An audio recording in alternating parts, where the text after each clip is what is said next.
Hello and welcome to the second live stream of the H2P podcast here on DK Pittsburgh Sports Podcast Network. I'm your host, Gary Morgan. With me, as always, is the beat writer for Pitt Athletics and pinch hitter for several other sports over at DK Pittsburgh Sports lately, burgeoning Pittsburgh sports coverage star, Corey Christen. How you doing, brother? Pinch hitter is a great term for it too. Getting back in with the Pirates. It felt good to be back into baseball after, taking a little bit of time off and being so football heavy. But this show is going to be not just football heavy because of the blue gold spring game that we just saw, less than a day ago, but also because we got some more basketball news and some more basketball notes to tidy up. And it's kind of interesting, Gary, that about a year ago, it was, oh, what's Pitt basketball going to do? How good are they going to be? How much are we going to talk about them? Now, every move that not just the men's team, but also what the women's team is doing recently, of course, with hiring a new head coach, is making the headlines. So the show doesn't stop here with Pitt Athletics either, despite all the other stuff that's going on. So we just keep it moving. That's right, man. And let's bookend the show with basketball. Let's start with women's hoops. We'll go into the spring game, and then we'll wrap up with a little bit of men's hoop news. Okay. Big news, elephant in the room. Tori Verdi is the guy. That's who Heather Lyke has found. I'm not going to sit here and pretend I know whether this is a good move or not, Corey. I don't even know if I expect you to know that. But what do you think? The thing with Tori Verdi is he has turned Eastern Michigan and UMass into winning programs. And the connection with Heather Lyke goes back to Eastern Michigan. Heather Lyke was the athletic director there for a few years before coming to Pitt. And then Tori Verdi was the women's basketball coach there as well. So they overlapped for a few years at Eastern Michigan. So the relationship was there. And quite frankly, Gary, the track record was there too with Verdi and turning UMass, which is, A10 program, mid-major, turning them into winners. UMass last season, 27-7, won the regular season A10 title. They lost in the A10 tournament championship game. They went to an NCAA tournament a few years ago. So he's turned relatively middling programs. And within the MAC, the standard over there really is Toledo. It's Bowling Green now. They have a new coach there coming in. But he turned two programs that were not the standards in their league and made them the standard programs in their league, if that makes sense. Right. So he has a good track record at the mid-majors, which is, quite frankly, when you're a Power 5 program, you want someone that has the credibility and the ability to build up programs.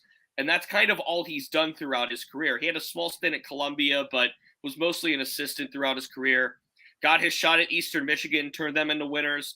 Got his shot at UMass, turned them into winners. So he's just kind of leveled up along the way each way, just kind of like Heather Lyke has, quite frankly. And what we see with Heather Lyke, obviously with Lance White, that was a hire and a fire by Heather Lyke. Lance White was the first coach that she hired that she also fired. So Right. this is a Lyke kind of going back into the well, if you will, admitting a little bit of, hey, we got this wrong, let's get it right. And look, Tori Verdi has a huge task ahead of him because he has 4 players on his roster right now.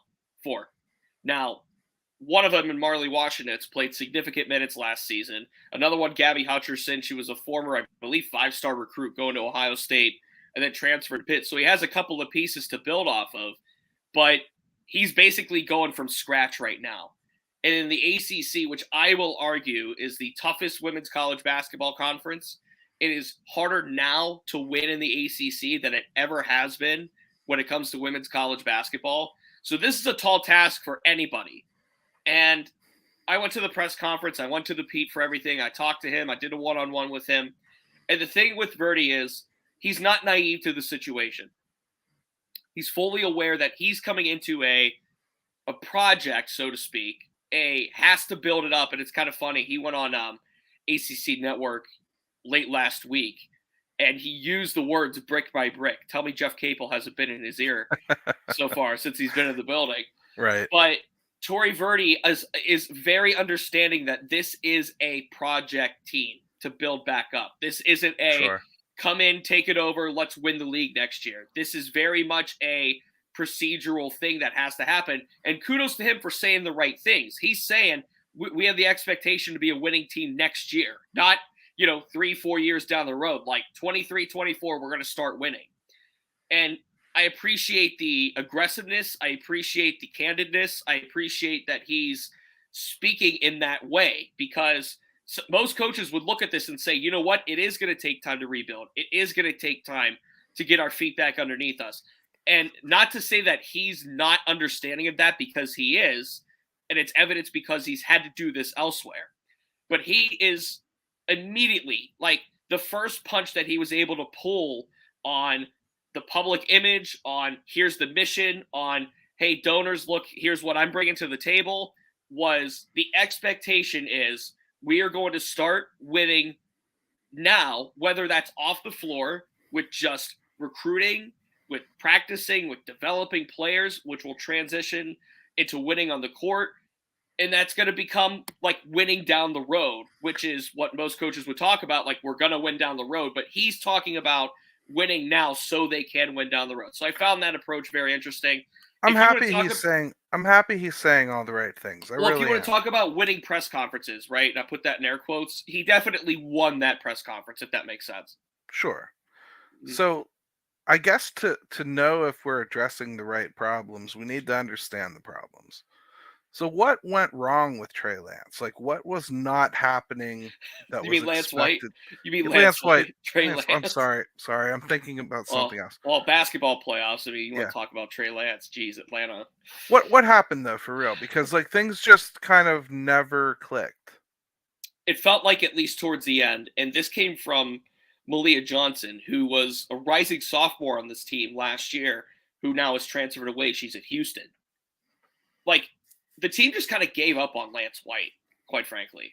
And it's sad when that kind of thing happens, but after you lose for 5 years, and after you just fail to bring in these top recruits, the thing with Lance White is he never found a star player. Like Dejanette Harris, all due respect, good player.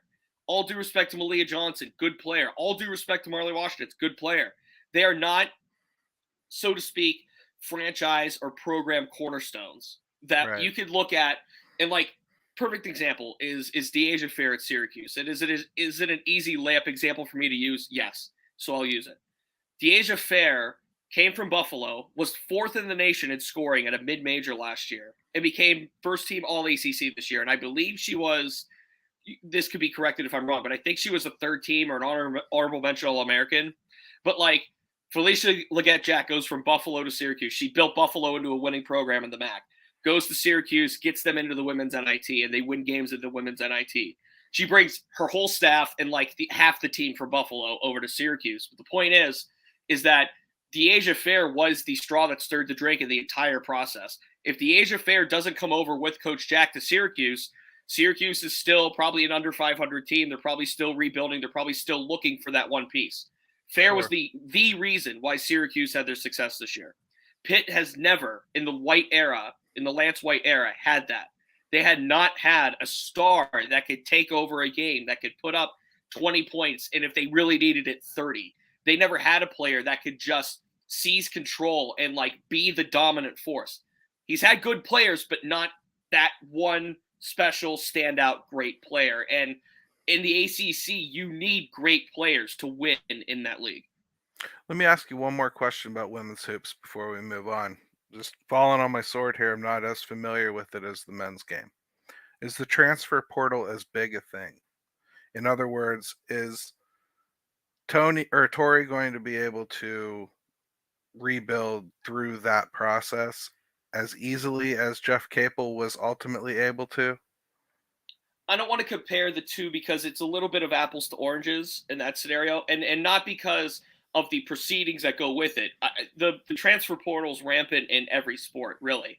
I mean, look at Pitt women's soccer as a little bit of an example, because Randy Waldrum had to do the same thing. He had to go into the portal and find some pretty good players, and credit to him, with the combination of the recruiting that he was able to do, he brought in some good transfer portal players, Landy Mertz being one of them imperatively, and he was able to find a way to kind of build around all of that. Now, it doesn't get as widely talked about in the women's game as it does in the men's game, does the portal. Right. But it is as prevalent as ever because let's face it, like there are programs, and you're seeing it with Pitt men's basketball last year. Who knows what happens in 23 and 24 that can literally take a team from worst to first, or worst to the top of the league. So it's going to be imperative that he hammers the transfer portal. Like I said, he only has 4 players on his roster as we sit here. So he's going to have to find a way to hammer it hard. And I'm sure I haven't heard anything concrete, but I'm sure some of the UMass players are going to come over. I mean, that's just standard, like conventional wisdom thought that some UMass players will come transfer and follow him over. So we'll see what the process unfolds and where Pitt women's basketball ends up by the time fall camp rolls around and we get to the start of the year. Good. Let's hope next year, come hoops time, we're arguing about which one we're going to cover most in these podcasts, right? Let's take a quick break. And for those of you watching the live stream, it's just going to be us sitting here looking goofy for a couple seconds. For those of you on audio, just like normal.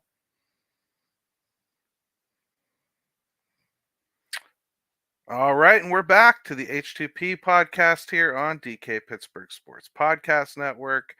If you haven't already done so, please like below. Please subscribe to the Pitt channel. Corey's working hard to make sure that you've got a lot of player sound and coach sound up there, and video of him asking questions of people and getting uncomfortable answers. That's what he does. He's one of those journo people. Asking uncomfortable questions too sometimes. Absolutely, because Corey, you guys don't ask the tough questions. Everyone knows that, right? Don't get me started. Don't get me started, Gary. We don't have that time today. Hey, I figure as long as we're live, we might as well pretend it's Twitter and we're not thinking before we say, right? So here we are. Here we are, man. The blue and gold game took place. Now, I already told you before, I personally don't care too much about these spring games. I know it has to be covered. I know it's important. I know you're there covering and looking and learning. I have a hard time taking much out of them. But you did. You noticed some things at this blue gold game.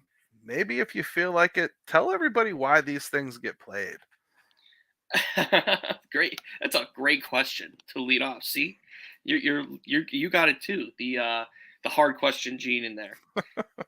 The thing with the spring game is, number one, it's obviously a glorified scrimmage. They all are. And I saw the Sickos committee on Twitter picked up on Pat Narduzzi's scoring system. So that was quite funny. It was a weird scoring system. And the fact of the matter is that Pitt basically won the game on a pick 6 that got 12 points for the defense. The pick 12, if you will, by PJ O'Brien, which, for me, the safeties were the standout position in the game.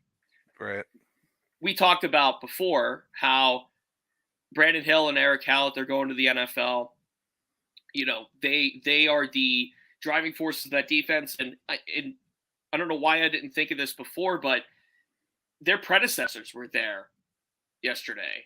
DeMar Hamlin, Jordan Whitehead were in the building. And, this is now a succession line of Pitt safeties that, one comes in, the other leaves, the next one just produces. As DeMar Hamlin goes, Eric Hallett comes in. As Eric Hallett goes, here comes Javon McIntyre, PJ O'Brien, and Donovan McMillan. O'Brien had the 50-yard pick 12, if you will, that essentially won the defense the game. It was a 33-32 final. Came down to the final drive, really. Right. If you're into spring games, this was about as exciting as it got.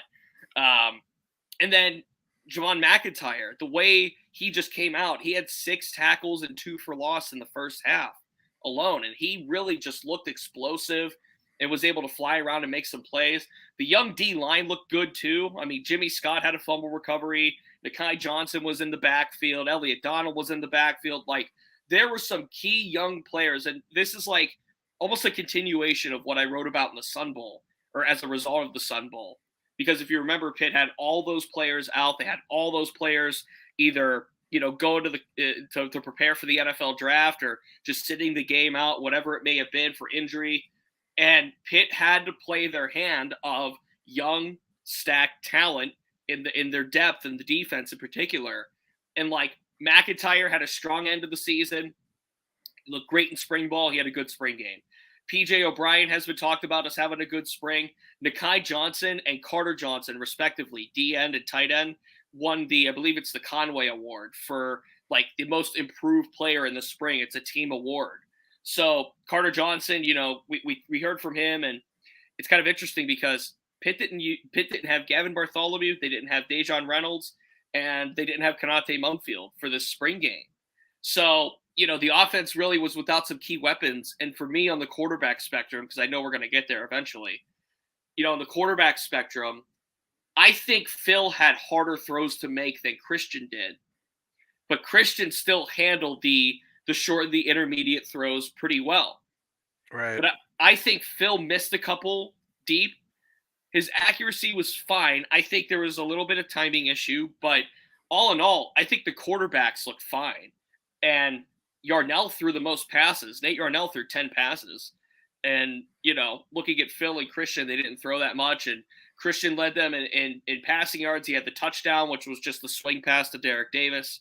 And, Derek Davis and TJ Harbison, the transfer, and then the freshman, they each have 9 carries to lead the backfield. So credit to Pat Narduzzi, Frank Signetti, and really Randy Bates as well, the defensive coordinator, for getting out some of the younger pieces that maybe they just needed to see more of and that they needed to see produce, and they needed to see, Rodney Hammond, he had the 91-yard kick return touchdown. I think he only had 4 or 5 or 6 carries. He didn't touch the ball that often on offense. Right, because you don't need to know what he is. Correct. Right. Correct. And he had a off and on injury plagued season too. He might not be 100% ready to stretch his legs entirely yet. I'm glad to hear about the quarterbacks. I mean, I was interested in that, but as soon as you're missing arguably your top wide receiver, I immediately knew we weren't really going to see the offense at its true strength. So I guess I didn't take too much from that. Is there any truth to the fact that they let Damar Hamlin call a play on defense? So we were told Damar Hamlin and Jordan Whitehead were calling plays. We were told, awesome. Randy Bates told us that Jordan Whitehead was on the headset for the defense's second to last stand. It would have been when Jake Francis in for a touchdown to cut the deficit to 1. So that's what Randy Bates, the D coordinator, told us, was that Jordan Whitehead and Damar Hamlin, for that matter, were calling plays, and he said he is not looking to hire either of them anytime soon, based off of the spring game. Well, I mean, I think first of all, that's just got to be a cool experience if you're a player on this team. You got NFL players, alumni of your school in your ear calling plays. There's something special there. I think Pitt does a really good job of connecting the generations year to year in these types of events. So even though I kind of said I don't take very much out of the game, maybe that's really what comes out of the game. It's a good time to get alum back and get them around the team, get them familiar with those NFL players that came out of this program, gives them a little bit of a carrot to run towards. And I do like that. That's part of it, no doubt. Every spring game has that. It's an opportunity for the fans to interact a little bit more with the players, and the fans to see, quite frankly, what they've been working on in the off season to this point. Obviously, there's a whole summer. There's an early fall, I guess you could call it, with training camp, and then before you know it, September 2 is going to be here. So what I like about the spring game, and quite frankly, the spring games to me, they're hit or miss. They just can be. Like, some of them are very necessary. They're very entertaining. They're very just like, what's the word I'm looking for? Needed, maybe even just to kind of put a bow on the spring stuff. And for Pitt, I think they fall in that category where, like, seeing this spring game was necessary and needed from the standpoint of where's Phil Dracovic come along at? Where has these young defenders come along at? But, like, when you're walking the sidelines and Aaron Donald is 5 feet away from you, it's like, holy smokes, it's right. You're looking like that's him. That's the guy. When Damar Hamlin rolls around and, he's still friends with members on the team like Marquez Williams and MJ Devonshire and all these guys. Like, it's like, oh, that's Damar Hamlin. And, like, this is for every college football program. This isn't exclusive to Pitt, obviously, but you know, I like the fact that it's more of a relaxed football game. Football can be buttoned up at times, and certainly Pitt, they keep a lot of stuff close to the vest and in house. And Pat Narduzzi has a perception he likes to keep on his football team, and that's a good thing. He does a good job of carrying it for Pitt, but this is definitely the opportunity and the chance to keep things loose and to keep things fun and to keep things in a way fresh. Like the offense was vanilla, obviously, and that's what the play calling was, Right. but in a way to keep it fresh for the fans to say, hey, here's what we got. Here's what you're going to see in 23. Here's Phil, and here's some of these young guys that we've been talking about. So these events are always all encompassing in those regards, for sure. Pretty cool stuff. I'm glad it still takes place. It's just tradition, if nothing else, and I'm glad that you guys can learn something from it because I am terrible at breaking down non-competitive films. Like even watching things like that, like I see the combine, I never necessarily understand how the skills translate, Mm-hmm. like some people can. So for me, it's just not in my wheelhouse, and I'm glad somebody is there to write as detailed about it as you did. Go to DK Pittsburgh Sports and read that. It's really good. A lot of videos involved in that as well. Takeaways from players and coaches after. So let's take another quick break, Corey. We come back. Let's wrap up with men's basketball.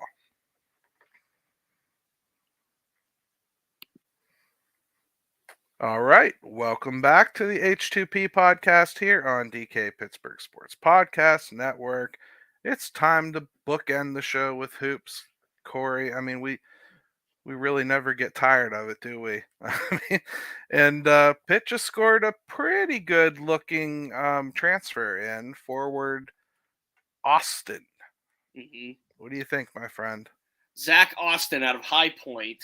It's a much needed boost to the front court that Pitt needed after losing Nike Sabandi, losing Jamarius Burton, with Nate Santos and John Hughley transferring out. Jeff Capel has had 4 scholarships to fill. He fills one of them with Austin.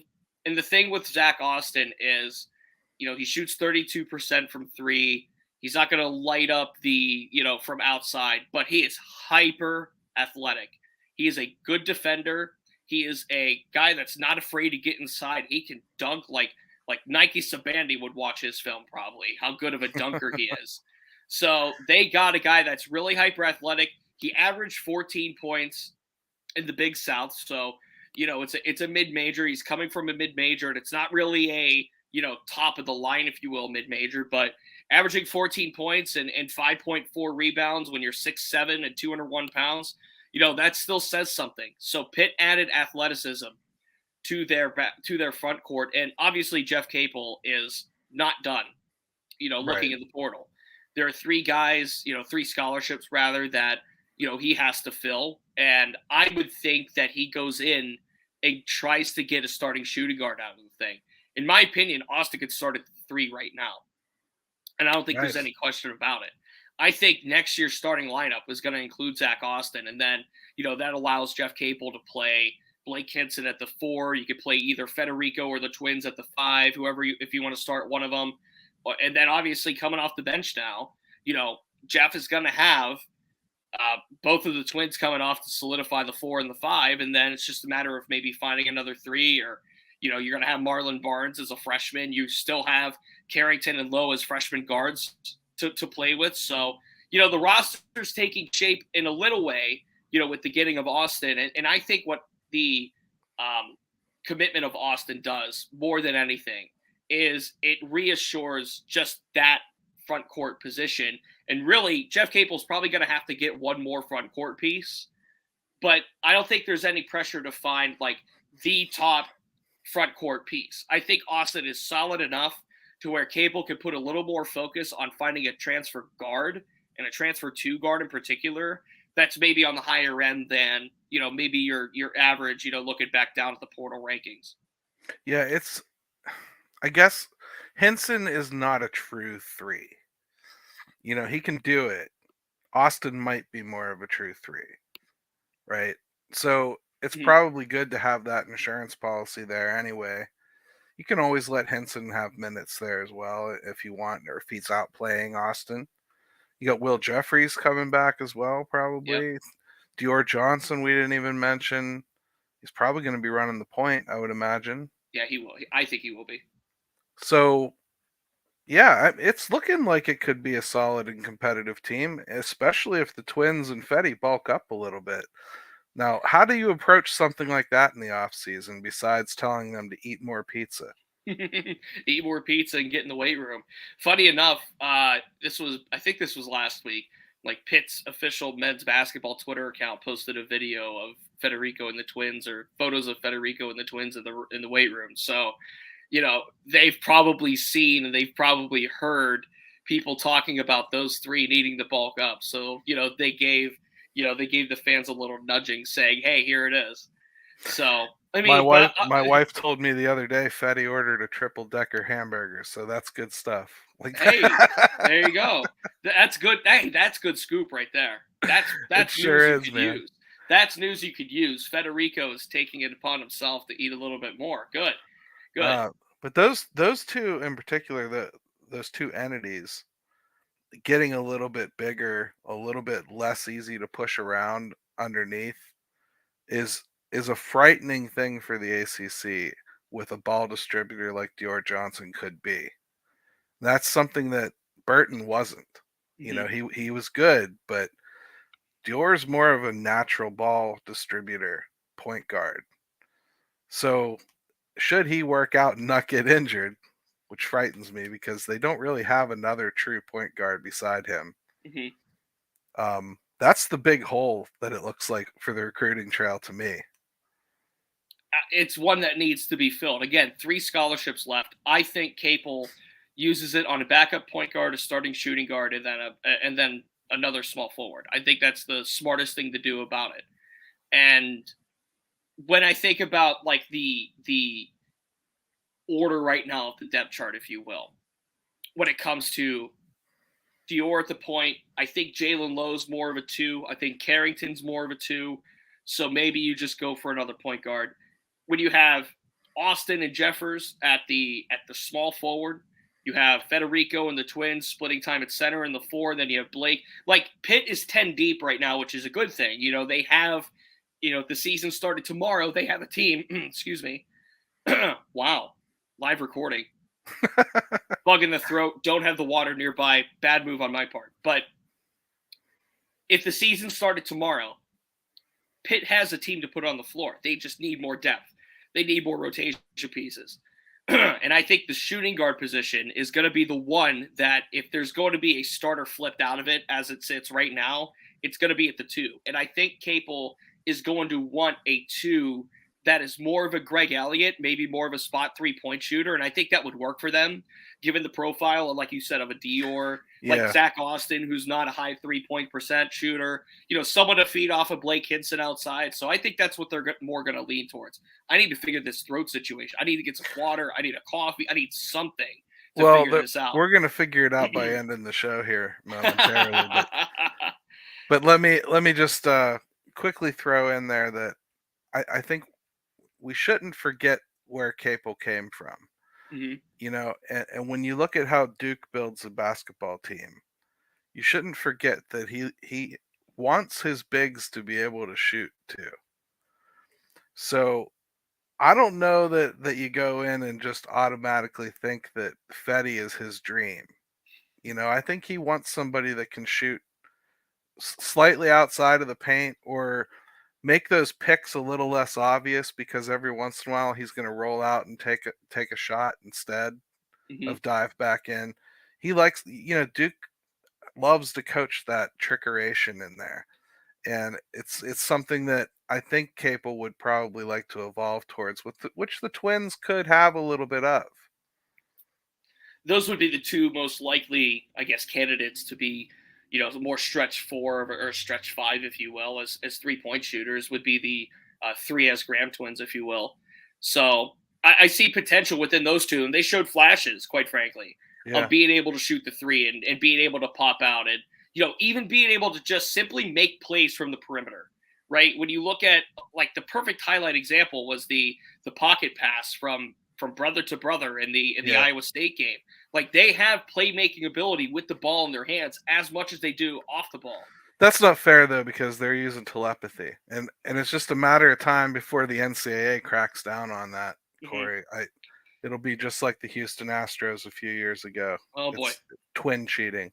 By the way, quick note: Jesse Edwards transferring from Syracuse, and then the Syracuse NIL leader pulling out and basically saying, "I'm done." Yeah. That's a huge deal, not just for that university, and I'm obviously speaking partly as an alum here, but like for college basketball, the ACC in general, like the trickle down effects upon that are massive. His name is Adam Weitzman. He, very wealthy man. He has brought in, and I'm not exaggerating when I say these names: Tom Brady, Giannis Antetokounmpo, Jimmy Fallon, Josh Allen, Stephon Diggs. Like he's brought who's in to watch Syracuse basketball games, and he's a big NIL booster. And he said recently that he's done. He's done supporting with NIL, and that's a huge trickle down effect on not just that university, but also for what could affect the rest of the ACC as well. So I wanted to make a quick note about that. Yeah. The other big thing that we're gonna have to follow about the ACC next year is Duke. They got some returns I didn't expect, and Proctor and Filipowski. Yep. that team could be an absolute powerhouse next year. And I mean, like, we haven't seen in a while in college basketball a Yeah. true dominant number one from tape to tape. It's early on. It's looking that way. I mean, like just based on the returnees and looking at even some other teams like a UCLA, like they're losing Jaime Jaquez, right? They're losing. Yep. I think Tiger Campbell is entering the NFL draft, but I could be wrong. But like looking at some of the programs that have kind of been there recently, and Duke's just kind of I think Derek Whitehead's gone. I think Lively's gone too. But they still have 5 stars coming in. They're still Duke. They're still going to pull guys in. But having Filipowski and Proctor back, that's bad news, not just for Pitt, not just for the ACC, but for all of college hoops. Like Duke, like you said, could be the team next year, I think. It makes it even more curious that Baycott decided to return to North Carolina, because there is no path to a championship this year for them, I don't think. Unless he just wanted to play up his NBA drafts. I mean, that's literally could be the only reason. But yeah, that was a surprise to me to see Baycott that he was returning. And with Pitt, they didn't really have many options as far as the seniors. Could they go? Could they stay? The seniors were graduating, and then Hughley and Santos entered the portal. So right. Not really too many options for Pitt. They just kind of have to play the hand that they're dealt right now, and that's what Jeff Capel's doing. Well, to be fair, I like the hand. So, hey, let's take a quick break. Not break, actually, let's end the show. Yeah, let's wrap up. We're already on the third. We're wrapping up. We flew by this one. Yeah, man. We just got to talking, and I got carried away. So remember to subscribe on YouTube, DK Pittsburgh Sports Pitt. Remember to follow us where podcasts are found: Apple Podcasts, Spotify. They're all there. You can find us pretty easily on the DK Pittsburgh Sports Podcast Network. And as always, Gary, appreciate you and the time. And we're on to the summer off season. Can we call it that with football? We're on to summer workouts and all this stuff. Yeah, I think so. Next time you see them, there'll be a lot more sweat than there was this time. So no doubt. All right, everybody. We always end the show the same way. H2P.